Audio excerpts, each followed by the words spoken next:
Your Majesties, welcome back to the channel. Thank you so much for always returning. Trust you and yours are well and you loving yourself and others like always. Many thanks to all of you for the support you give to the channel. Thank you so much to our channel members, to our anonymous supporters, to all of you my team subscribers. You're loved, celebrated and appreciated. What we did to Libya. Yes, I told you that a lot is coming out. A lot of secrets are being exposed by those who orchestrated this evil itself. And we're here at this time now where people coming out to say, oh, this is what we have done. I participated in this and I'm regretting it. Last time I brought you an information here of how US tried everything and got involved in Sudan crisis. And why do you think that world powers are involved in politics in Africa? It's just the answer is obvious. They want to turn you against yourself so that as you are killing yourself, killing your brother, killing your sister, they are behind you taking your resources at the process. So they take advantage of the war and they steal resources. They take advantage of the war and take out your livelihood, your inheritance. And before you know it, the war has escalated.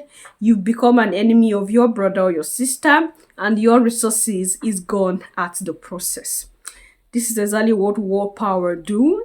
And it's something that, I believe it's not new to most of you here anymore because most of you already know how this works. And for some of you who've been here for from the beginning where this channel was created, I've been bringing informations here almost all the time of how Europe and America are those invisible hands that are involved in the crisis in Africa. Okay, now you look at the Sahel. When the situations of the Sahel escalated, that was when we saw the hypocrisy of the French government. Prior to the escalation of the situation in the Sahel, prior to those coups here and there, we wouldn't have known how far the French government had a hold on, on Niger, Burkina Faso, and Mali. It was when that coup happened that when that coup happened, like their nyash was open. And a lot of secret came out and a lot of people became aware of the hypocrisy of the French government, the American government, because of course the American embassy was closed down, their military was sent packing, and that was where we understood what this military were really doing when they were present in the Sahel. They were not really protecting lives. They were not really protecting lives like they claim, but they were doing something else, of course. And that thing they were doing is to enrich themselves and, make Africa poor the more.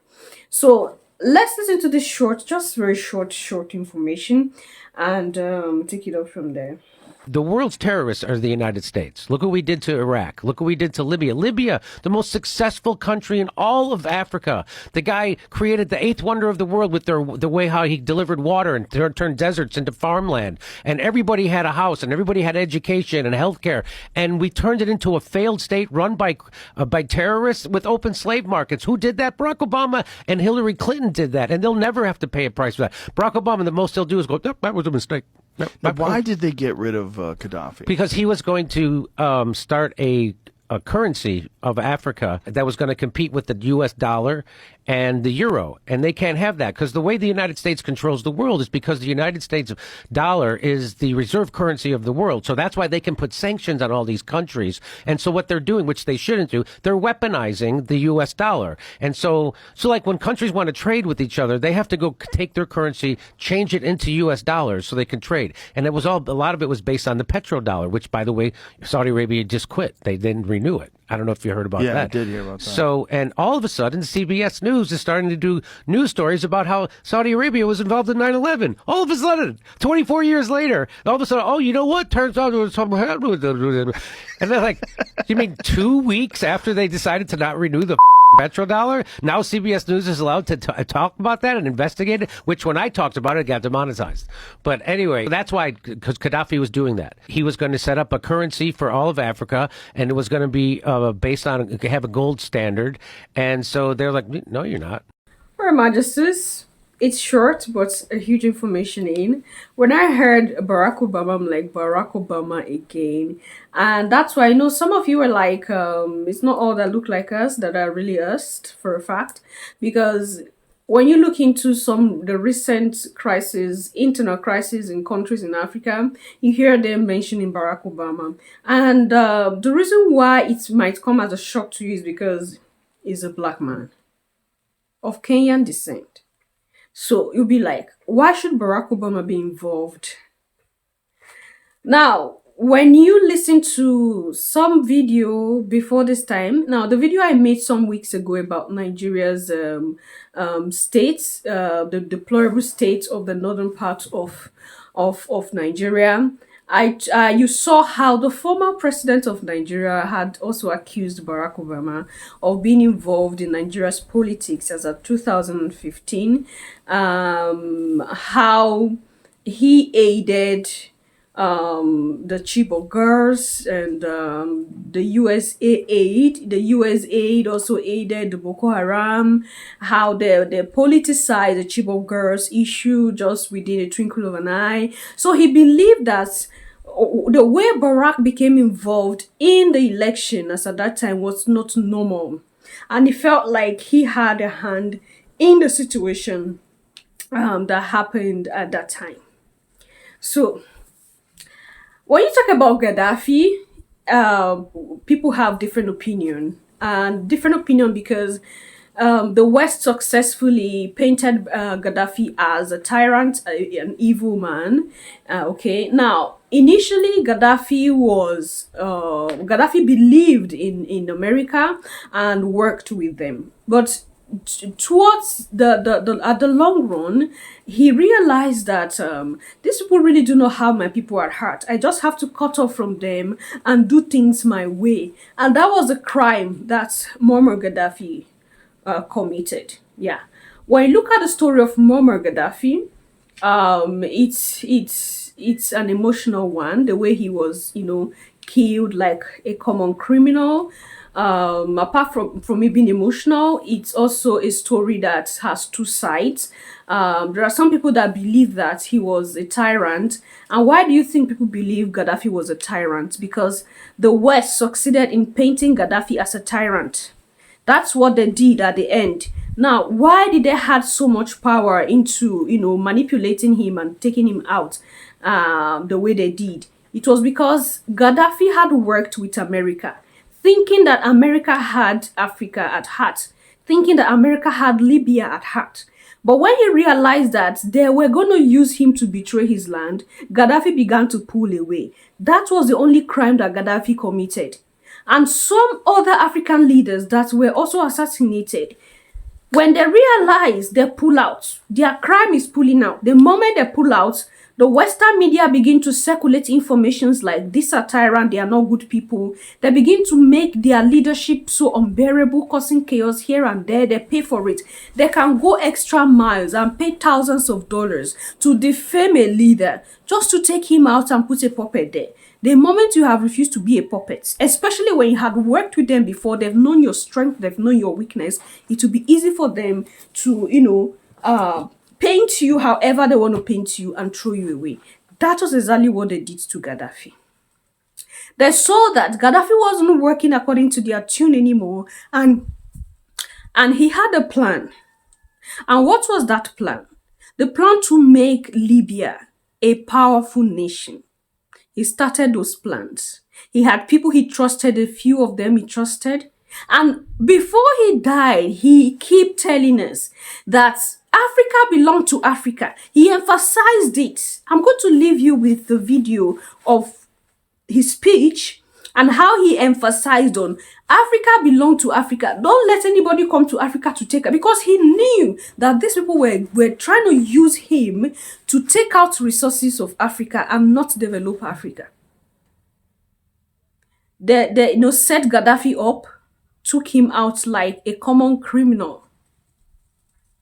A king was brought low to that state because he dined with the devil at first.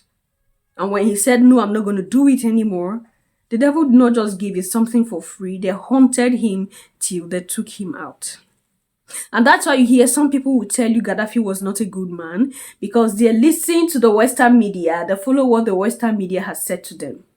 Mind you, the moment Europe and America tells you that your leader is bad, you have to think again. The moment they praise a leader, you have to think again.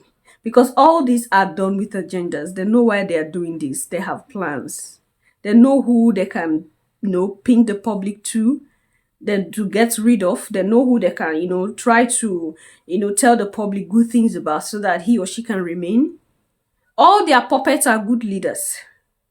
All the puppets of Europe and America in Africa are good leaders. They tell you what they are doing that is good. And all leaders that refuse to be puppet become bad leaders and tyrants, just like the Sahel leaders. They've said the Sahel leaders are tyrants. They are not good leaders. This is what we hear by day. Your Majesties. So I'm going to leave you with this clip, and you leave your thoughts and opinion there at the section. Of power, of dignity, of freedom for Africa. Africa for Africans. The land of Africa is for Africans everywhere. Our land is our land. Everything is our land. My brothers, everywhere. You are the master of your continent. You are free in your continent. In this historical day, you are strong now. You are marching to the glory forward, to the progress. Well, I was with Muammar Gaddafi when Gaddafi insert in 1999 advanced coming out of the OAU to the African Union with a vision of the United States of Africa. Muammar Gaddafi spent, listen to me, billions of dollars to create the African Union. Did you know that Gaddafi gave $300 million and the other African nations gave $100 million to put up a satellite so that we who call Africa don't have to go through Europe to get to Africa? And Europe was getting $500 million a year just by our telephone calls to the continent. Now we can call directly to Africa, and that $500 million is in the hand of African people. Did you know that Muammar Gaddafi was setting up an African development bank with $70 billion in the African Development Bank from Libyan oil money? That we would not have to borrow money from the IMF and the World Bank at these exorbitant rates. Zero interest under Islamic non-usury teachings. I just left St. Kitts, and in the island of St. Kitts, he was going to set up a Caribbean development bank. He told the prime minister there, and he was going to put $1 billion in that bank for Caribbean development. Why do you think they killed him? You think they killed him because he killed his people? Hell no. They killed him because, listen to me real good. You touched my nerve with that question. Did you know that in Libya, nobody is homeless? Listen, everybody in Libya has either a home or an apartment. They call it a flat. Did you know education in Libya is free from kindergarten through college? And did you know that if a Libyan wanted to come to America to be educated, the government in Libya paid for their education? Did you know that? I was there when he opened a $500 million hospital with 18 theaters for operation. I was there, and we went when he was making their own medicines. See, this was a man that gave free medical attention to all the citizens of Libya. And if Libya did not offer that kind of medical attention, they could fly anywhere in the world and get it, and the Libyan government would pay for it. Did you know that? No, you didn't. Did you know that from the oil money, every Libyan citizen got a stipend every year? And did you know that that man had no debt? Everything in his country was paid for. See? Now, when you got a man that did that for an African nation and was trying to do that for all Africa, how do you think Europe felt about